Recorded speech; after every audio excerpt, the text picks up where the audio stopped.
What's up, friends? It's Kay, the Sideboob chef, inside my mom's kitchen, and today we're doing cream puffs. Cheers.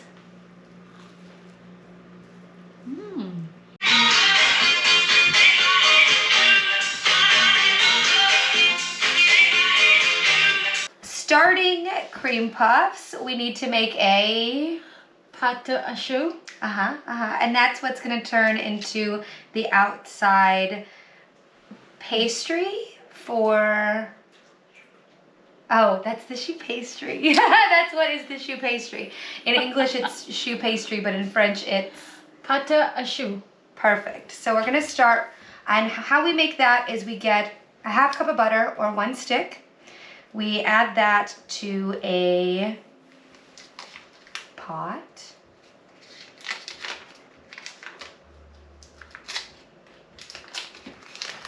And it doesn't need to be pre-melted. It can just go in the pot like so.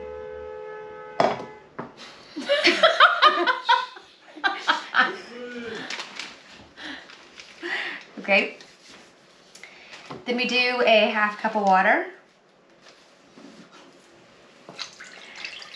A half cup of milk.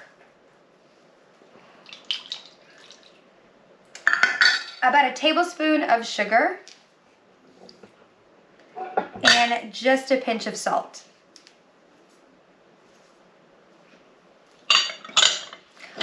All of this is gonna go on the stove, and we're gonna heat it until the butter is completely melted and it's almost simmering.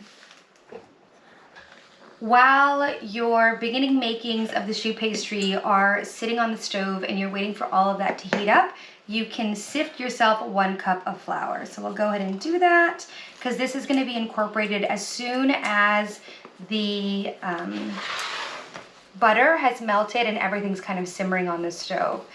And this happens fairly quickly, so we are gonna wanna work quick once all of that is kind of going and simmering on the stove.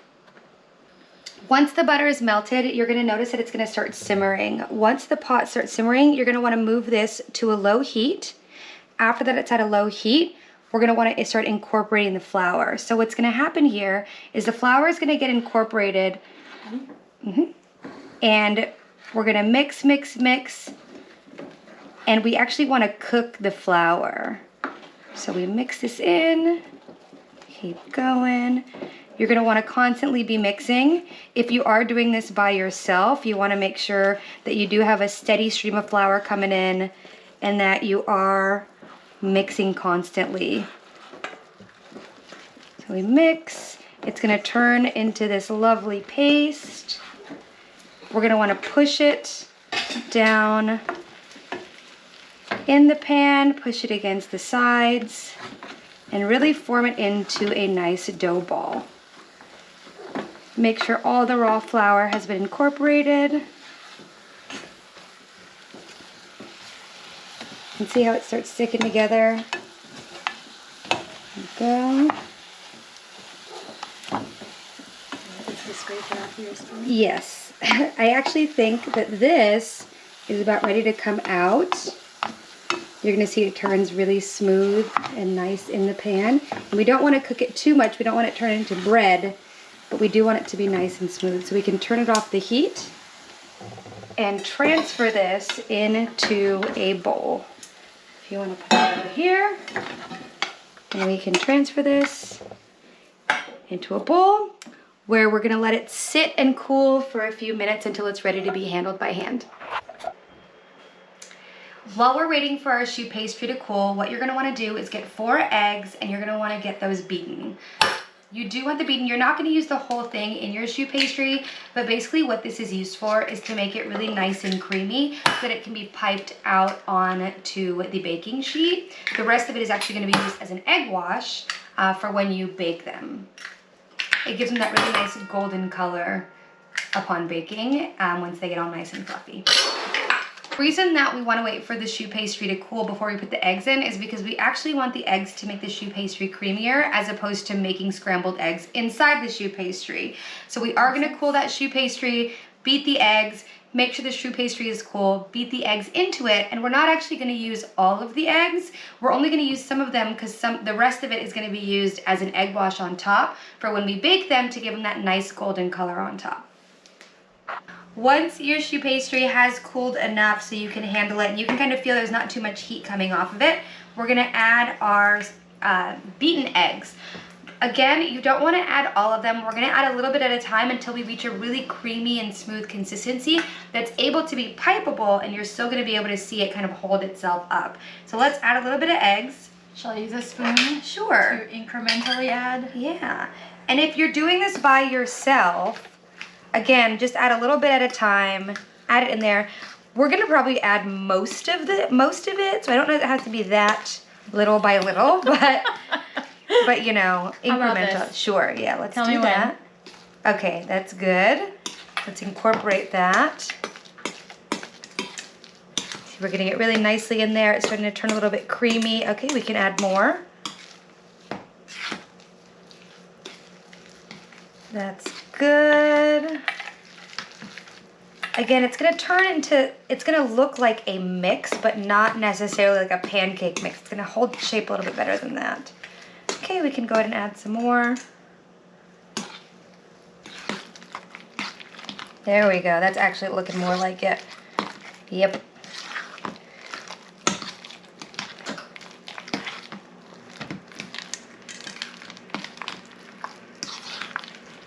Oh yeah. Okay. Now we're talking.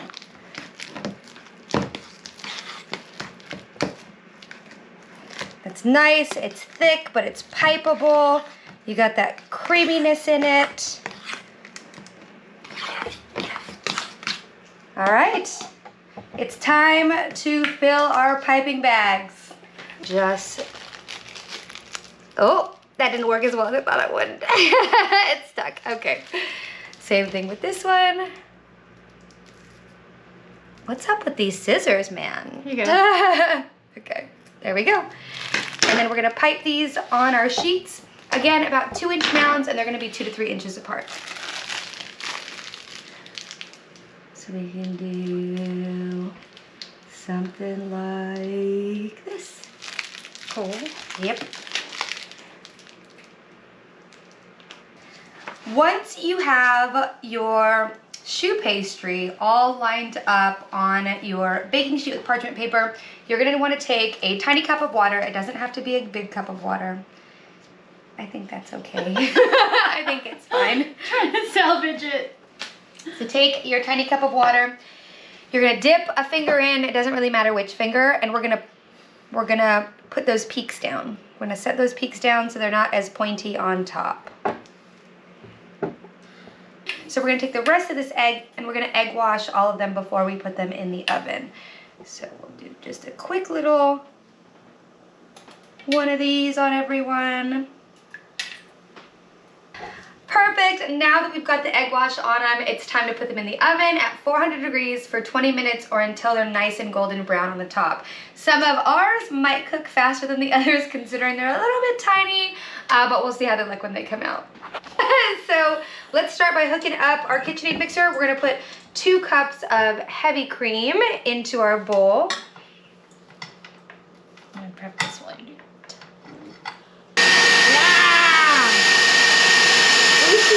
Big. When you whip your cream, this is the consistency that you want to get it to. So it's a little bit runny, not super runny, but it's thick enough to kind of have these peaks so that they kind of like, it sticks on its own. That's the best way to describe it. Once you have your cream whipped nice and fluffy like, you're gonna add your vanilla. This is a ½ teaspoon of vanilla. Go ahead and add that right in. And 3 tablespoons of powdered sugar. And we're not gonna totally mix this in. We're gonna more fold it in if you'd like to fold that in. Just till it's nicely combined. It should still be smooth.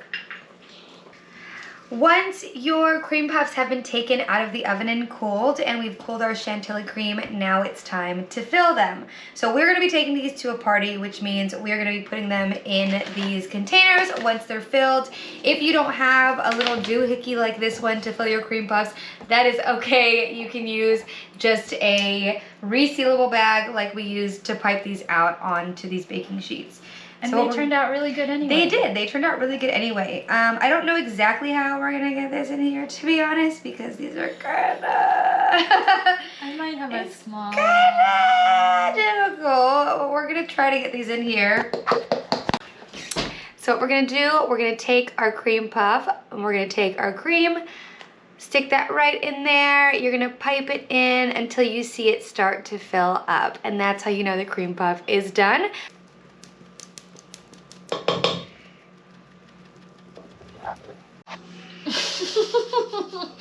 I ate the whole thing. That's a really good cream puff though. Pretty good.